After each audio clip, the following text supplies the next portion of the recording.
नमस्कार दोस्तों, मैं उर्वेश कुमार स्वागत करता हूं आपके अपने YouTube channel Hindi by UB sir पर। जैसा कि आपने देखा था, जो हम पिछले वीडियो हमने कराया था वो आपका कराया था क्रिया के बारे में। क्रिया के बारे में आपको बताया था कि क्रिया दो प्रकार कर्म के आधार पर दो प्रकार की होती है, सकर्मक और अकर्मक। सकर्मक क्रिया और अकर्मक क्रिया। तो आपने ये भी देखा था कि सकर्मक कहाँ पे होती है और अकर्मक क्रिया कहाँ पे होती है।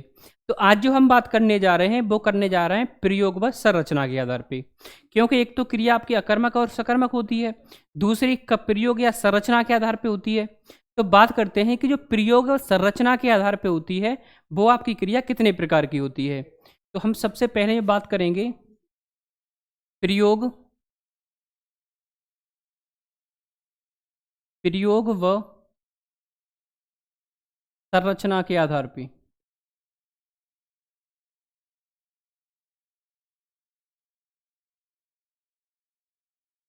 प्रयोग व संरचना के आधार पे देखिए, प्रयोग व संरचना की जब बात की जाती है तो आपसे अगर नॉर्मली पूछता है कि प्रयोग व संरचना के आधार पे कितने प्रकार होते हैं क्रिया के, तो मैं आपको पहले तो बता देता हूं कितने होते हैं। देखो, सबसे पहला जो आपका होता है वो कौन सा होता है? सामान्य क्रिया। सामान्य क्रिया। दूसरी आपकी जो होती है वो होती है संयुक्त क्रिया। कौन सी होती है भाई? संयुक्त क्रिया। तीसरी आपकी होती है पूर्वकालिक क्रिया।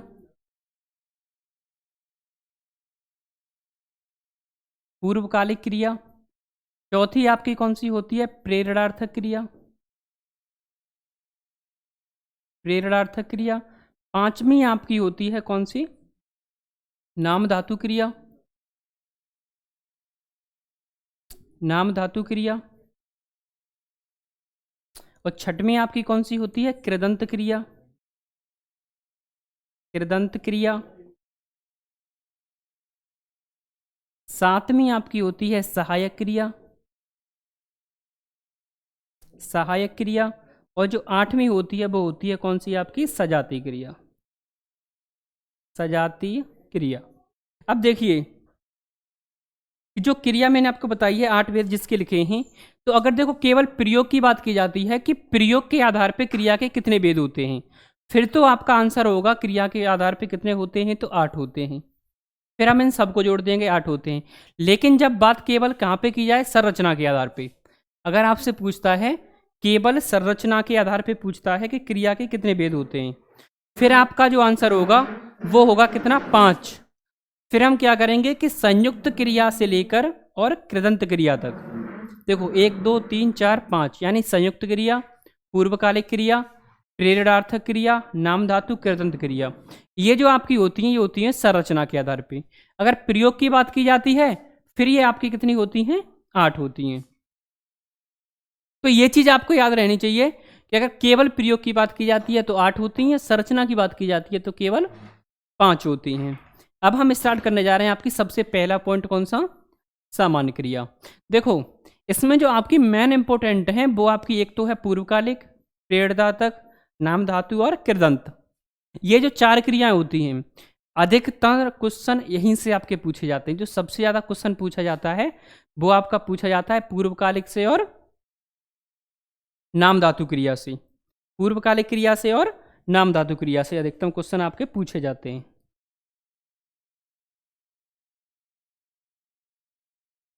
तो देखो, पहले हम स्टार्ट करने जा रहे हैं आपकी सामान्य क्रिया। पहला पॉइंट हम देखेंगे कौन सा? सामान्य क्रिया। सामान्य क्रिया।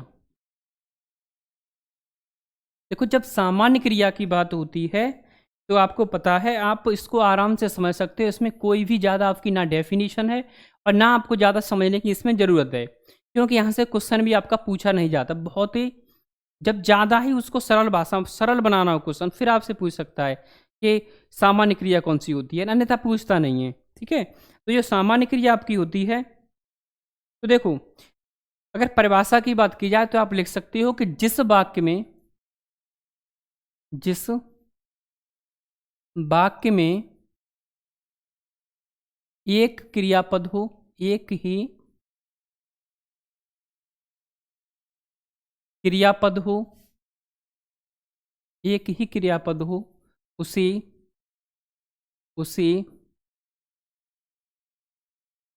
सामान्य क्रिया कहते हैं, उसे सामान्य क्रिया कहते हैं। अब देखो यहाँ पे इसकी बहुत ही सरल परिभाषा है कि एक ही क्रियापद हो। यहाँ पे आप बोल सकते हो कि जो क्रिया होगी वो कितनी होगी, क्रिया भी एक होगी, कार्य होगा, कार्य भी क्या होगा, कार्य भी एक होगा, क्रिया भी एक होगी और कार्य भी एक होगा, और एक ही आपका क्या होगा, कर्ता होगा। किसी किसी में दो कर्ते की बात की जाएगी, लेकिन यहाँ पे आपको क्या देखना है, क्रिया भी एक ही होगी, कार्य भी एक ही होगा, और कर्ता होगा जो करने वाला होगा क्रिया को, वो भी कैसा होगा, सिंगल ही होगा। तो वहाँ पे क्या कहा जाता है, उसे क्रिया कहा जाता है, सामान्य क्रिया कहा जाता है। उसे क्या कहते हैं, सामान्य क्रिया। जैसे मान लीजिए सामान्य क्रिया में आपको मैं लिखता हूं कि राम घर जाता है, राम घर जाता है। जैसे मैं लिखा सीता बाजार से आई है, सीता बाजार से आई है। अब देखो यहाँ पे आपको सामान्य क्रिया की बात हो रही है, तो आपको पता है कि जो क्रिया की बात हो रही है तो केवल हमें केस पे फोकस करना है, क्रिया पे। अब यहाँ पे देखो जाना क्या है, यहाँ पे क्रिया है, जाना क्या है, क्रिया है। यहाँ पे आना क्या है, क्रिया है, यहाँ पे आना क्या है, क्रिया है। तो क्रिया भी कितनी है, एक ही है, कर्ता भी कितना है, एक ही है, जो कार्य किया गया है वो कितना किया गया, एक ही किया गया है। तो आपकी कौन सी हो गई, यहाँ पे सामान्य क्रिया हो गई। इसमें ज़्यादा भी आपको नहीं देखना है, क्योंकि ये बहुत ज़्यादा सरल होती है, आराम से इसको आप कर भी सकते हो, आराम से कर सकते हो। देखो दूसरा देखिए, दूसरी क्रिया कौन सी थी आपकी, सामान्य के बाद आपकी आएगी संयुक्त क्रिया, संयुक्त क्रिया, संयुक्त क्रिया। संयुक्त क्रिया कौन सी होती है, सामान्य क्रिया में केवल एक ही पद था, और जो संयुक्त क्रिया होती है उसमें आप लिख सकते हो दो या दो से अधिक, दो या दो से अधिक अधिक क्रियाओं की, दो या दो से अधिक क्रियाओं की संयोग से बनी क्रिया, संयोग से बनी क्रिया संयुक्त क्रिया कहलाती है, संयुक्त क्रिया कहलाती है। देखो दो या दो से अधिक क्रियाओं से जो क्रिया बनती है उसे क्या कहा जाता है, संयुक्त क्रिया।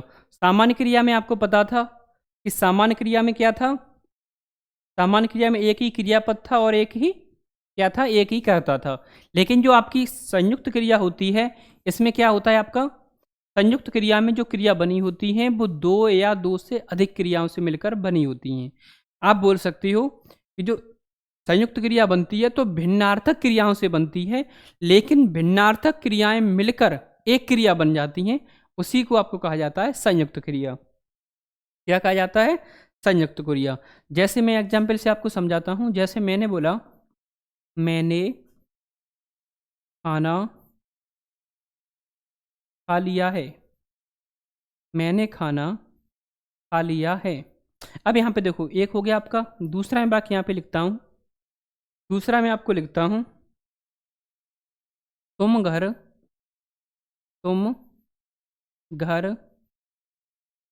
चले जाओ, तुम घर चले जाओ। अब यहाँ पे देखो आपको स्पष्ट दिखाई दे रही होंगी आपको दो क्रियाएं, एक तो आपकी देखो खाना क्रिया है, दूसरी आपकी यहाँ पे लेना क्रिया है। इसमें देखो चले जाना यानी चलना क्रिया है, और जो चौथी क्रिया इसमें दूसरी क्रिया होगी वो जाओ यानी जाना क्रिया है। तो यहाँ पे आप बोल सकते हो, और देखिए जो संयुक्त क्रिया है आपको मैंने बताया था कि क्रियाएं दोनों भिन्नार्थक होंगी।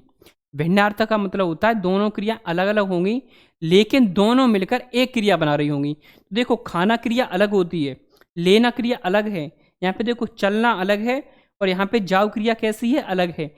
लेकिन यहाँ पे जब इन दोनों को मिलाकर कौन सी क्रिया बना दी गई है, केवल एक क्रिया बना दी गई है, चले जाओ और खा लिया। तो इसी को क्या बोला जाता है, आपकी संयुक्त क्रिया।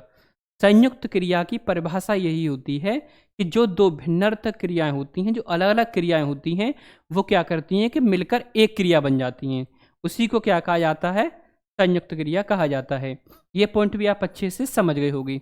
ये भी तो सरल होते हैं, जहाँ से क्वेश्चन पूछा जाता है वो चीज़ मैं आपको बताऊंगा कि क्वेश्चन बनता कहाँ से है। दूसरा हो गया। तीसरे की हम बात कर रहे थे, किसकी, पूर्वकालिक क्रिया। तीसरी कौन सी थी आपकी,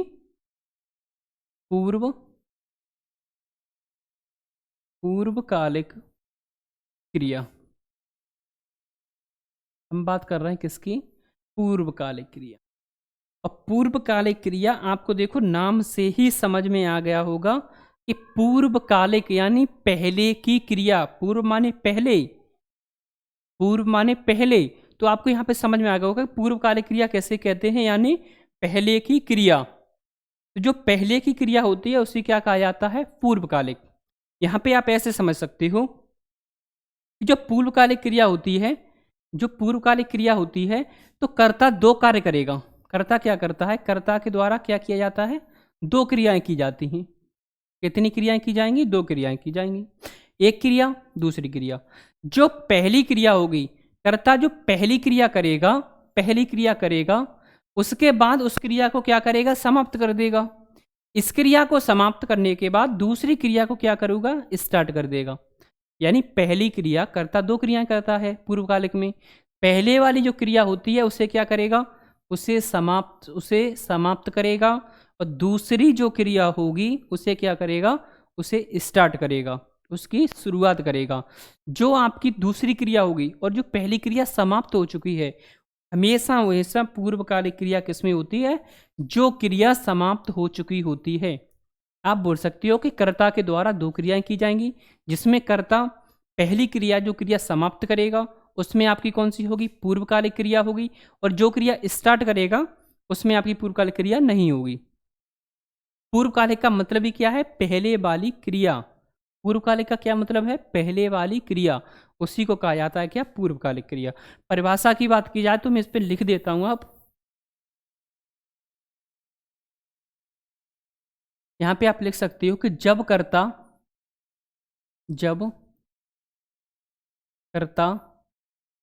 एक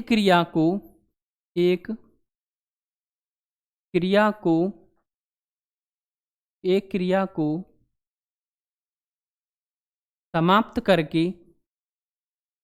समाप्त करके दूसरी क्रिया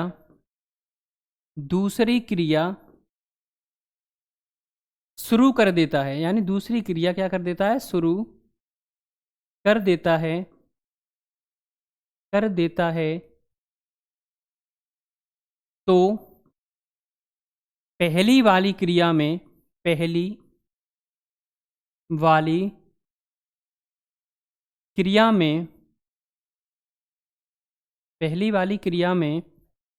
पूर्वकालिक क्रिया होती है। पूर्वकालिक क्रिया होती है।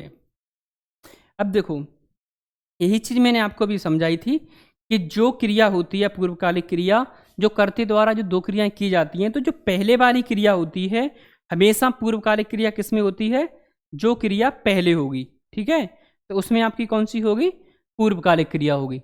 जैसे मैंने कहा कि राम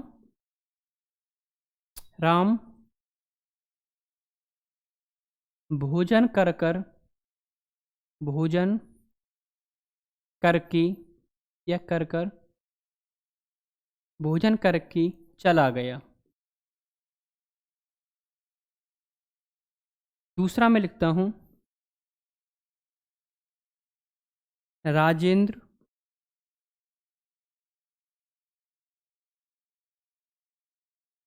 खाना खाकर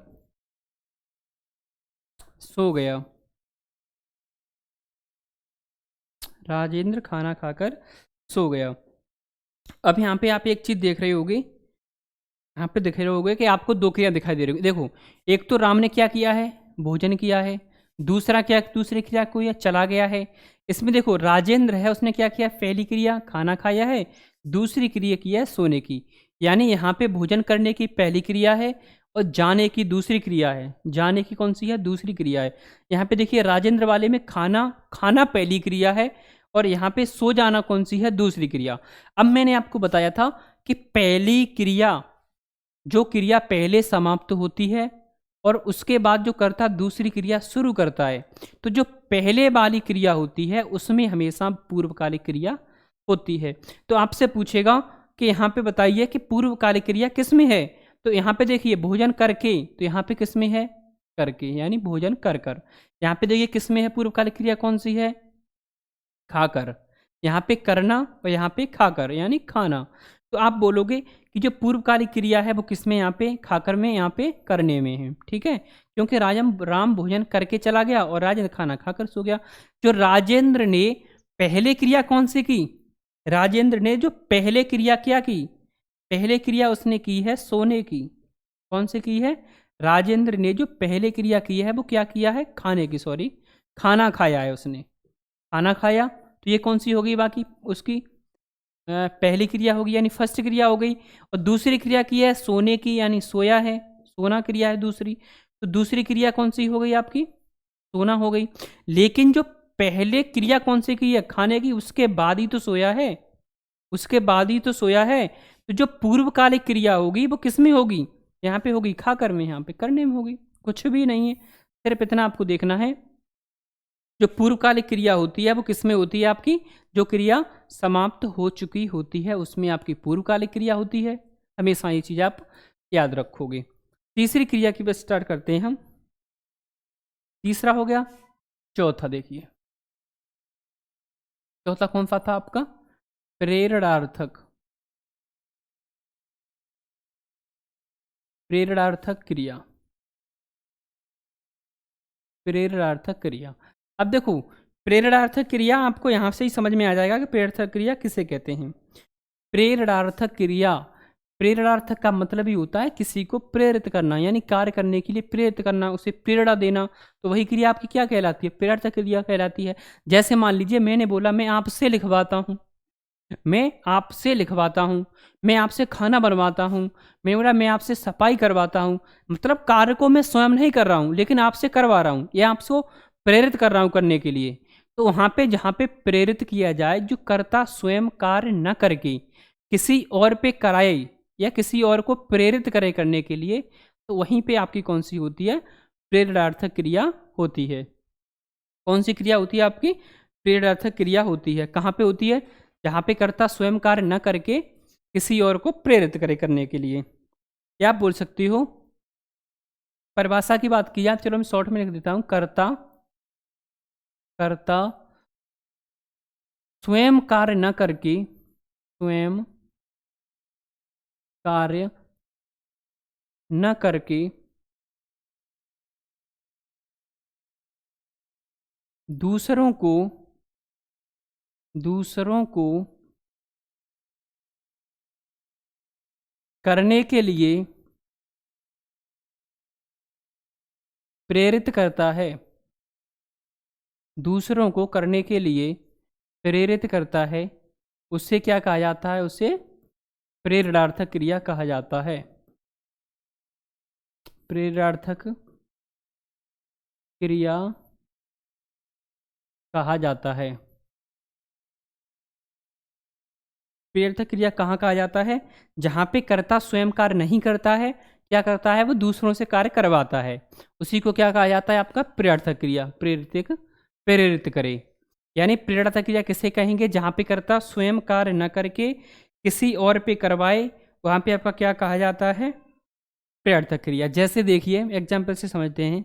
जैसे मैंने बोला, लिखा मैं राम से, राम से पत्र लिखवाता हूँ, मैं राम से पत्र लिखवाता हूँ। माता जी, माता जी रानी से खाना पकवाती हैं। माता जी रानी से खाना पकवाती हैं।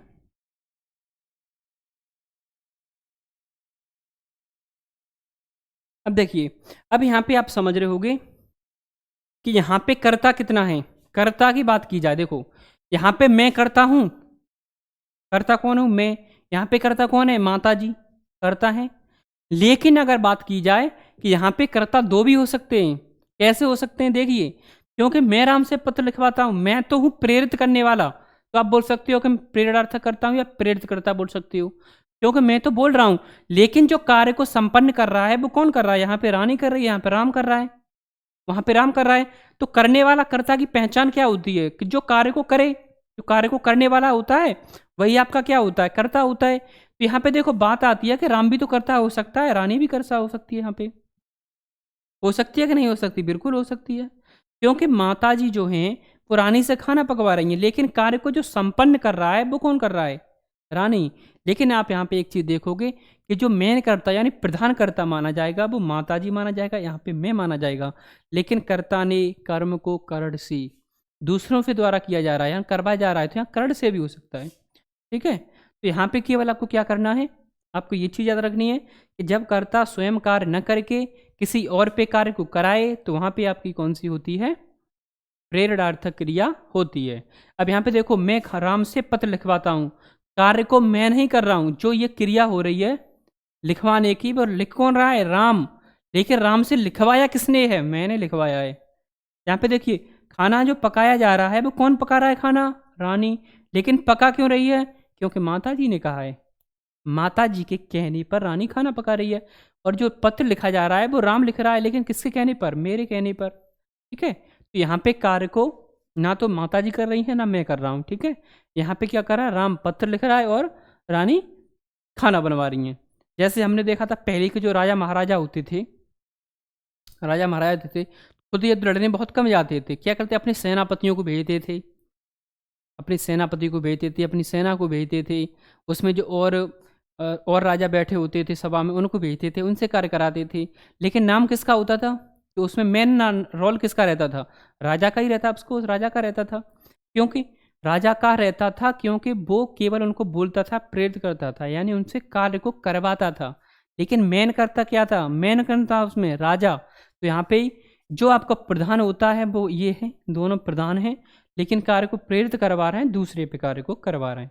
और प्रेरित क्रिया हमेशा याद रखोगे कहाँ पे होती है, जहाँ पे कर्ता कार्य को स्वयं न करके दूसरे को प्रेरित करे, दूसरे पे कार्य को करवाए, वहाँ पे आपकी कौन सी होती है, आपकी प्रेरणार्थक क्रिया होती है। अब बात आती है प्रेरणार्थक क्रिया के बाद हम देखेंगे आपकी कौन सी आती है, कृदंत क्रिया। दोनों हम लिख देते हैं, देखो कृदंत, कृदंत क्रिया, कृदंत क्रिया और नाम धातु क्रिया, इनको हम एक साथ देखेंगे। अब नाम धातु क्रिया, नाम धातु क्रिया, कृदंत क्रिया और नाम धातु क्रिया। अब देखो दोनों को मैंने एक साथ क्यों लिखा है और दोनों को हम एक साथ कैसे समझेंगे, ये चीज देखिए आप। देखो मैंने आपको बताया था विकारी के बारे में, विकारी के बारे में बताया था कि विकारी जो होते हैं आपके कौन कौन से होते हैं। एक तो होता है आपका संज्ञा, एक कौन सा होता है आपका सर्वनाम, एक कौन सा होता है आपका विशेषण, और एक कौन सा था आपका क्रिया। कौन सा था आपका क्रिया, यही थे आपके विकारी शब्द। संज्ञा सर्वनाम क्रिया विशेषण हम सब पढ़ चुके हैं। और मैंने आपको बताया था कि संज्ञा को ही कहा जाता था क्या, नाम। संज्ञा को ही क्या कहा जाता, नाम, यानी नाम को ही संज्ञा कहा जाता था, आपने अच्छे से पढ़ा था। और जो संज्ञा के स्थान पे प्रयुक्त किया जाता था उसको क्या कहा जाता, सर्वनाम। और जो संज्ञा और सर्वनाम की विशेषता बताता था उसे क्या कहा जाता था, विशेषण। अब यहाँ पे देख सकते हो आपकी ये वाले जो तीनों हैं, ये तीनों एक साथ ही एक दूसरे से टच में, मतलब टचिंग में है, ऐसा बोल सकते हो कि जो अब संज्ञा को क्या कहा जा रहा है, नाम, और नाम की स्थान पर प्रयुक्त कौन हो रहा है, सर्वनाम, और नाम की परिभाषा कौन बता रहा है, विशेषण। तो यहाँ पे आप देख सकते हो कि ये तीनों क्या हैं, एक ही ग्रुप के हैं। अब देखो क्रिया अलग है, यहाँ पे है तो बेकार ही, लेकिन इस इन तीनों से तो अलग है। तो अब जो क्रिया, देखो जो नाम इन तीनों यानी संज्ञा, सर्वनाम और विशेषण, इन तीनों के स्थान पे यदि नाम है, उसमें अगर कोई प्रत्यय जोड़ दिया जाता है, क्या जोड़ दिया जाता है? प्रत्यय। यदि कोई प्रत्यय जोड़ दिया जाए, इन तीनों के साथ क्या जोड़ दिया जाए? कोई प्रत्यय जोड़ दिया जाए, तो आपकी कौन सी क्रिया बन जाती है? नाम धातु, क्योंकि नाम से आपको समझ में आ रहा है। और जब क्रिया में कोई प्रत्यय जोड़ दिया जाता है, जब क्रिया में कोई प्रत्यय जोड़ दिया जाता है, तो वो आपकी कौन सी बन जाती है? कृदंत क्रिया। इसलिए मैं आपको बोल रहा था कि इन दोनों को हम एक साथ समझेंगे। अब यहाँ पे देखो परिभाषा की मैं आपको लिखा नहीं रहा हूँ, लेकिन आप समझ सकते हो कि क्रिया में यदि कोई प्रत्यय जोड़ दिया जाता है तो कृदंत क्रिया बन जाती है। संज्ञा, सर्वनाम और विशेषण में जब कोई प्रत्यय जोड़ दिया जाता है, तो वहां पे आपकी कौन सी क्रिया बन जाती है? नाम धातु क्रिया बन जाती है। कौन सी बन जाती है भाई? आपकी नाम धातु। ये चीज़ भी हम समझ लेंगे। अब देखो मैं आपसे लिख देता हूँ, यहाँ पे आप लिख सकते हो क्रिया, क्रिया में क्या जोड़ दिया जाए? कोई प्रत्यय। क्रिया में कोई प्रत्यय जोड़ दिया जाए तो कौन सा बन जाती है? आपकी कृदंत क्रिया बन जाती है। यदि संज्ञा, संज्ञा, सर्वनाम, संज्ञा, सर्वनाम और विशेषण,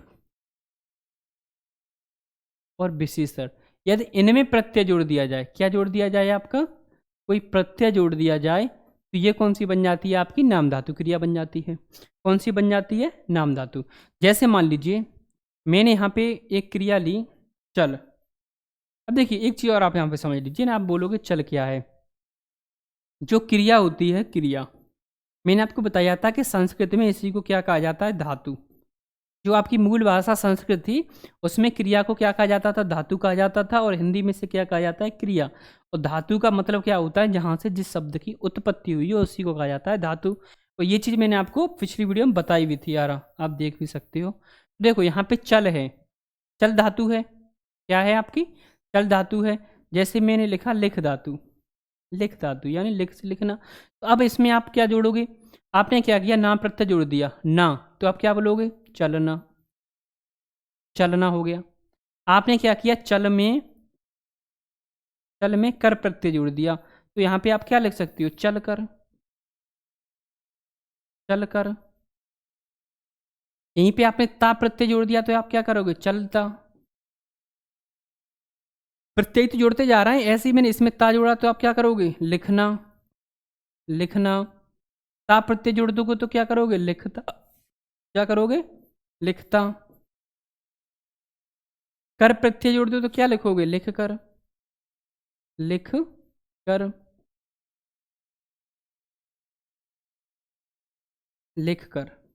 अब देखिए आपको यहाँ पे समझने वाली केवल इतनी सी बात है और कुछ भी नहीं है इसमें।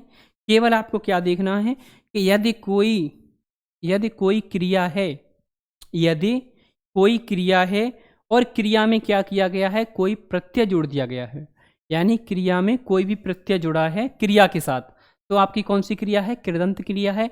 यदि वहीं पर क्या होता कि संज्ञा के साथ जुड़ा होता, मान लीजिए संज्ञा के साथ जुड़ा होता, सर्वनाम के साथ जुड़ा होता, विशेषण के साथ जुड़ा होता, तो आपकी कौन सी होती? नाम धातु क्रिया होती। कौन सी होती? नाम धातु क्रिया होती। जैसे देखिए अपना होता है, तो आप अपना से बोल सकते हो अपनापन, या बोलते हो अपनाना, अपनाना।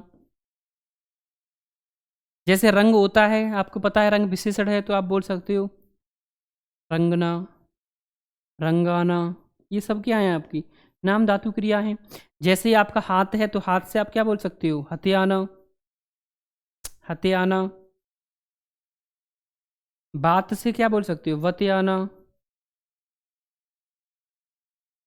पागल है, पागल क्या आपको पता है विशेषण है, तो आप क्या बोल सकते हो? पगलाना,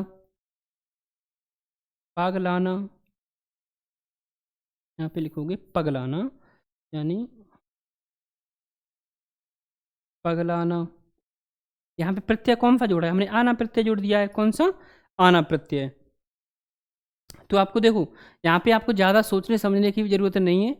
केवल आपको देखना क्या है कि संज्ञा, सर्वनाम और विशेषण के साथ जब कोई प्रत्यय जोड़ दिया जाता है तो नाम धातु क्रिया बन जाता है, और जब कोई क्रिया के साथ जोड़ दिया जाता है क्रिया के साथ जोड़ दिया जाता है तो आपका कृदंत क्रिया बन जाता है। केवल इतना ही आपको याद रखना है और कुछ भी यहाँ पे याद रखने लायक चीज़ आपके लिए नहीं है। कितने याद रखना है, यही याद रखना है।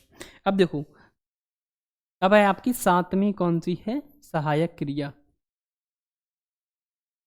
सहायक क्रिया।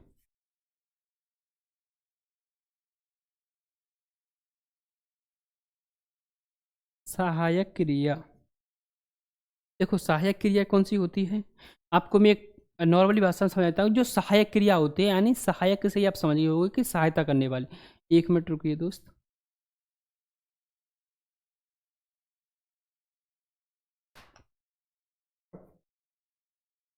हाँ तो देखिए सहायक क्रिया कौन सी होती है, जो आपकी सहायक क्रिया होती है, सहायक से ही आप समझ गए होगे कि सहायता करने वाली क्रिया।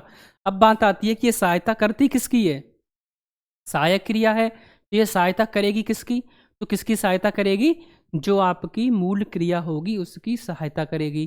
तो आप परिभाषा लिख सकते हो, अगर लिखना चाहो तो आप लिख सकते हो मूल क्रिया की, मूल क्रिया की, मूल क्रिया की सहायता करने वाली, मूल क्रिया की सहायता करने वाली, करने वाली क्रिया, करने वाली क्रिया को, करने वाली क्रिया को सहायक क्रिया कहते हैं। सहायक क्रिया कहते हैं, इसे कहते हैं, जो आपकी मूल क्रिया होती है जो उसकी सहायता करती है उसे क्या कहा जाता है, सहायक क्रिया कहा जाता है। अब बात आती है कि आपकी मूल क्रिया क्या होती है, तो मूल क्रिया हम सभी लोग जानते हैं मूल क्रिया कौन सी होती है, मूल क्रिया आपकी कौन सी होती है। जैसे मान लीजिए मैंने लिखा सीता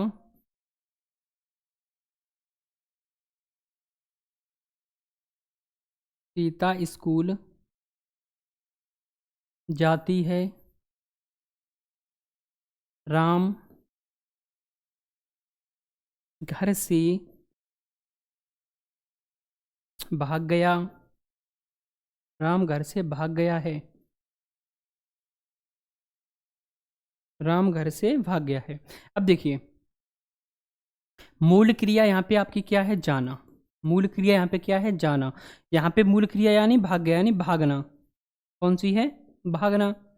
अब यहाँ पे भागना क्या है, आपकी मूल क्रिया है। यहाँ पे जाना क्या है, आपकी मूल क्रिया है। तो इसकी जो सहायता कर रही है, इस क्रिया की जो सहायता कर रही है वो क्या कर रहा है, यहाँ पे है, यहाँ पे है। तो आप बोल सकती हो कि जो मूल क्रिया होती है उसकी जो सहायता करती है उसे क्या कहा जाता है, सहायक क्रिया कहा जाता है। और सहायक क्रिया आपने पढ़ी होगी हेल्पिंग वर्ब इंग्लिश में, तो इज एम आर ये सब क्या होती हैं, हेल्पिंग वर्ब होती हैं। वो इंग्लिश में होती हैं, संस्कृत में सॉरी हिंदी में है, थे, ता, ती, ते जो हैं आपके लास्ट में, जो आप बोल सकते हो वाक्य के जो अंत में जो भी शब्द जोड़ा जाता है वो सहायक क्रिया होता है। ये आप आराम से समझ सकते हो कौन सा होता है, जो आपकी मूल क्रिया की सहायता करे। जैसे मैं एक और लिख देता हूँ, सीता गाना, सीता गाना गाती थी। अब देखिए सीता गाना गाती थी, तो यहाँ पे जो इसकी हेल्प कर रहा है वो क्या कर रहा है, ही कर रहा है, क्योंकि यहाँ पे गाना क्या है, आपकी मूल क्रिया है। क्या है यहाँ पे, गाना ये वाली क्या है, आपकी मूल क्रिया है। और थी कैसी है, आपकी सहायक क्रिया यानी हेल्पिंग वर्ब है। और यहाँ पे कर्ता क्या है, आपको पता है कर्ता क्रिया है। फिर गाना क्या है, तो आपको पता है कर्म है।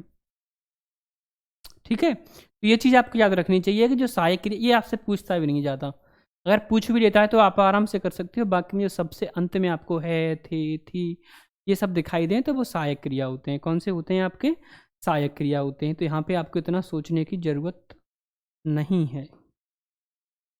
लास्ट है आपका कौन सा, आठवां, कौन सा है, सजातीय क्रिया। सजातीय, सजातीय क्रिया, सजातीय क्रिया, सजातीय क्रिया देखिए सजाती क्रिया, आप सजातीय से समझ गए होगी कि कौन सी हो सकती है। तो देखो, जो सजाती क्रिया होती है, एक तो आपको क्या होता है, कर्ता।